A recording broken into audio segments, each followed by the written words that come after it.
Hey everybody, welcome to the first episode of Gaming Gossip.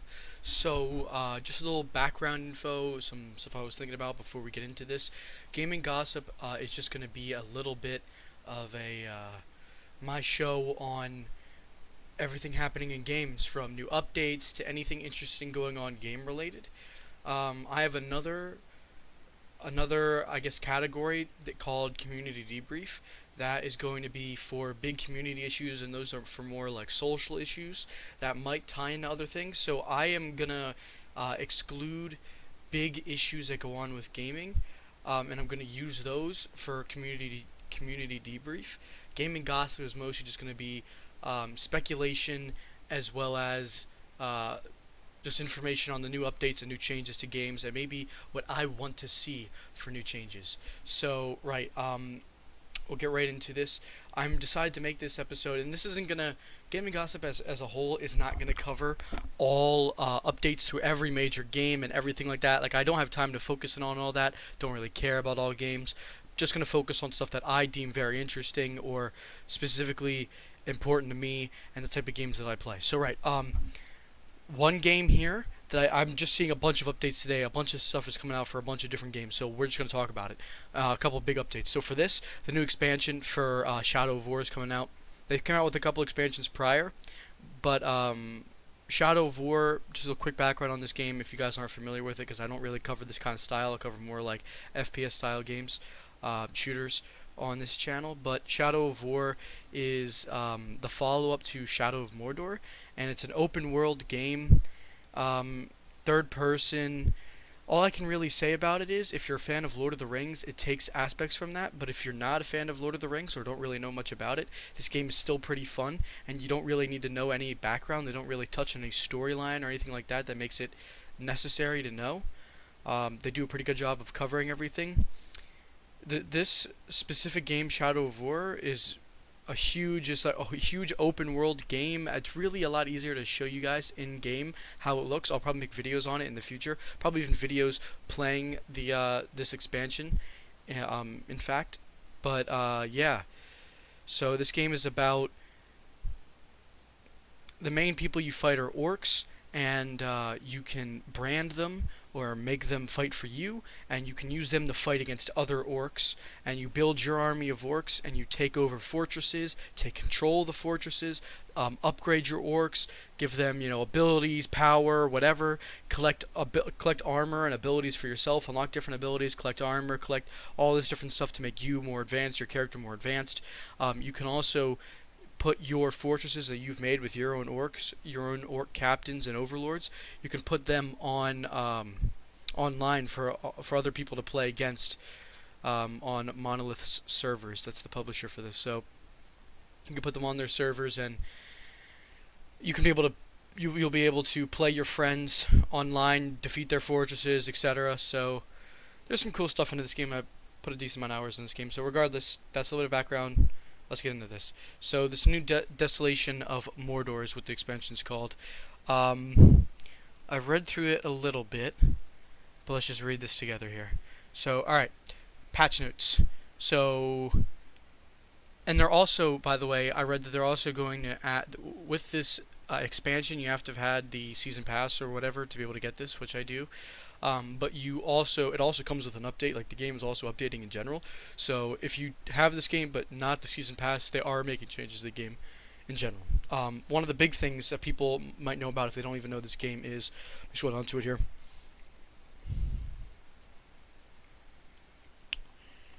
Oh, I saw it earlier.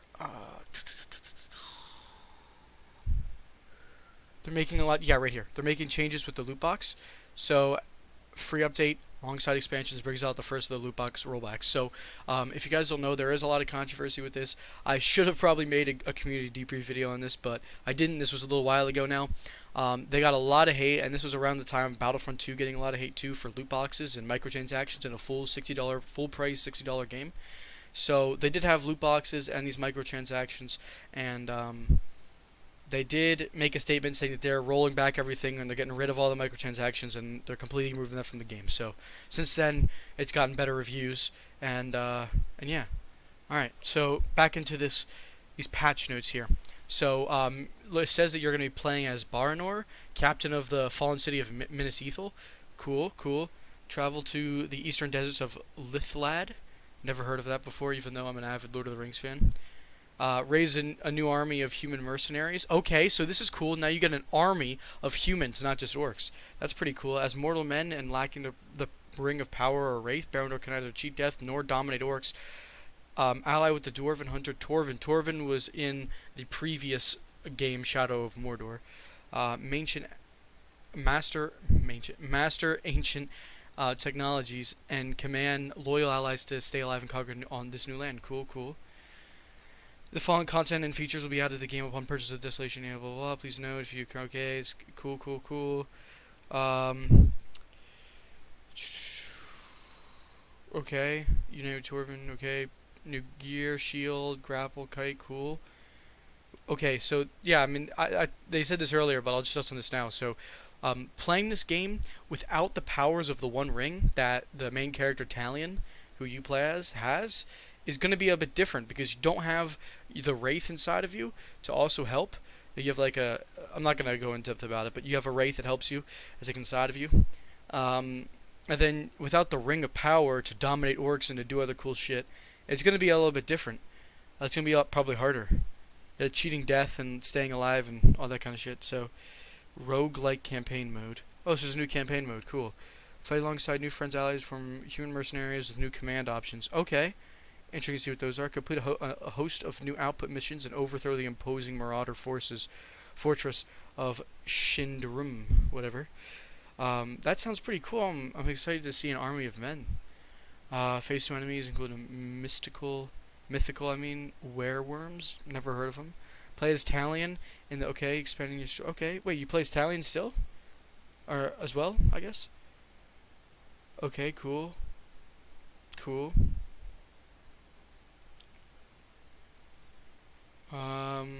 Player skin. It's difficult. Oh, a new difficulty setting.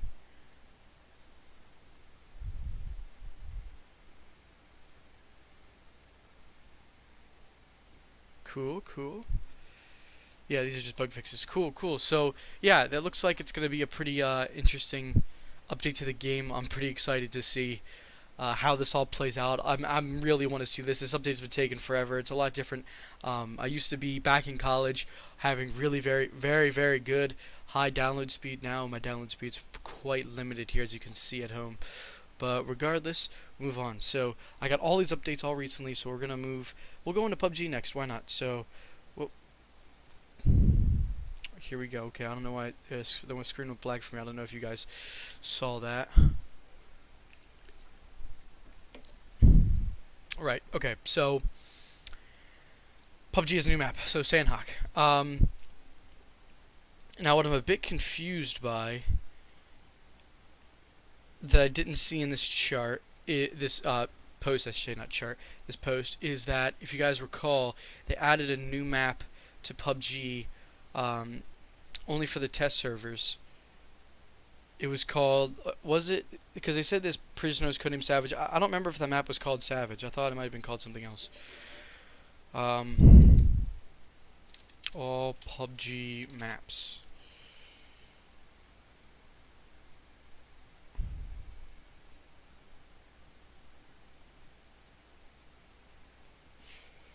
Yeah, weird. Okay. Yeah, so it definitely wasn't called Sandhawk. I can't remember, I guess it was called Savage before. Anyway, the map, I did play it on test servers, seemed to be a layout where it was 3 different islands separated like bridges, almost like the military base on Erangel. That has 2 bridges going up, connecting the military base to the island, the main island. So it seemed like that. If you guys are unfamiliar with that map, with this Savage map, or now I guess Sandhawk, is, I believe it had 3 different islands, and each island had a a base A military base, or it was command base, whatever, some shit like that, A, B, and C on each section of the 3 sections of the map, and they were all separated with, they had bridges over them, and they were just separated by water on each part of each section of the map, like that. So I think that was called the Savage map or whatever. So that's cool. That map was in testing, and then it was out of testing, and then it wasn't in the main game. So since then, PUBG did make updates where there is now map select, so that you can choose if you want to play the desert map or the normal like Erangel map. I can't remember the name of the desert map, but whatever, who cares? So you can select between playing those two maps, and it makes it a lot nicer. Because honestly, I hate the fucking desert map. I know a lot of people do. So if you like desert map, fuck you. I'm kidding. Or am I? The desert map's a sniping map. I'm bad with the sniper. All right. Shut up.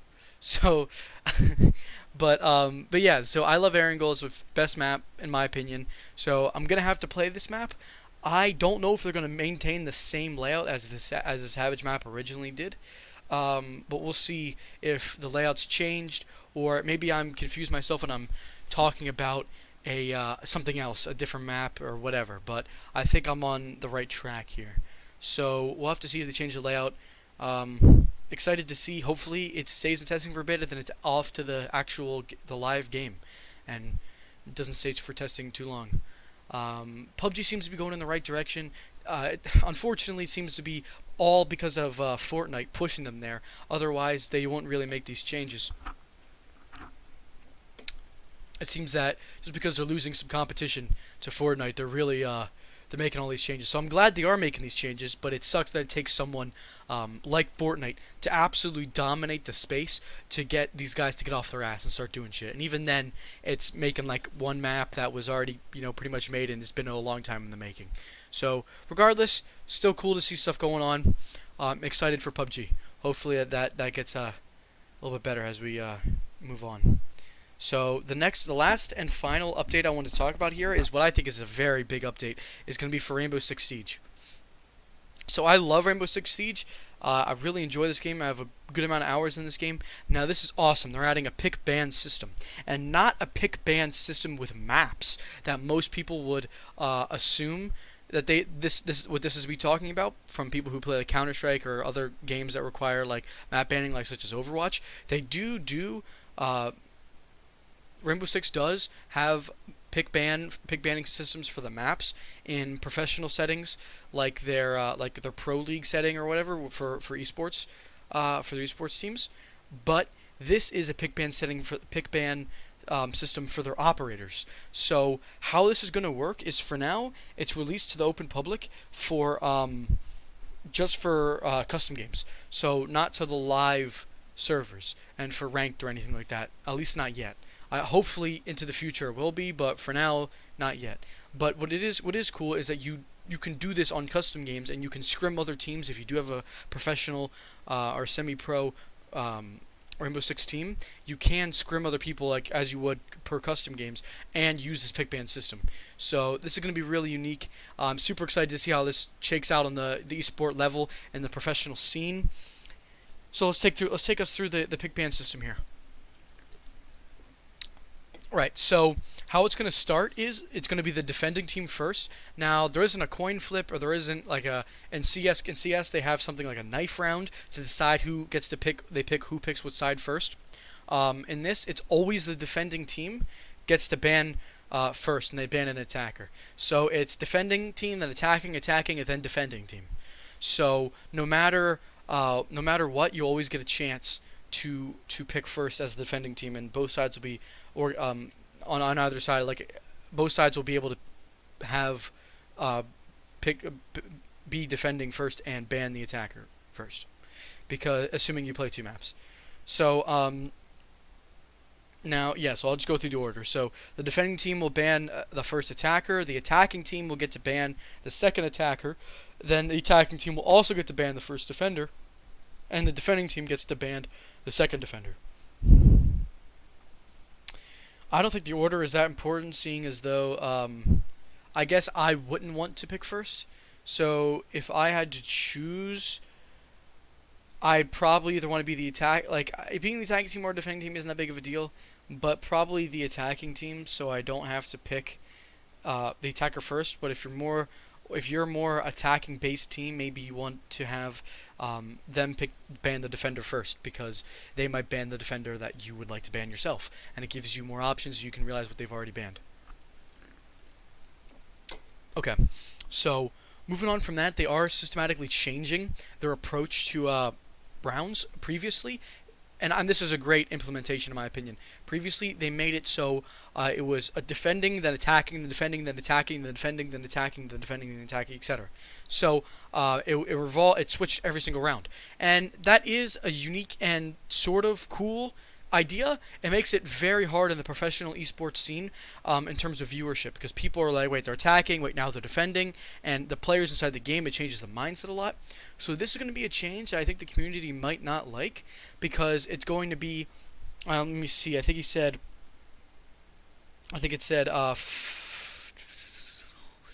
it's 5 rounds, I believe. Let me see, yeah. There'll be 5 attack rounds in a row and 5 defense rounds in a row.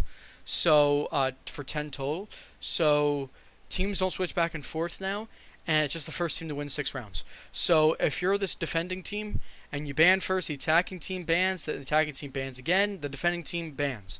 Then the defending team will defend for 5 straight rounds, and then on one map, obviously, and then switch over to attacking. So in a world where the defending team wins every single round, then wins their first attacking round, that would be a 6-0 sweep, and it takes 6 rounds to win the game.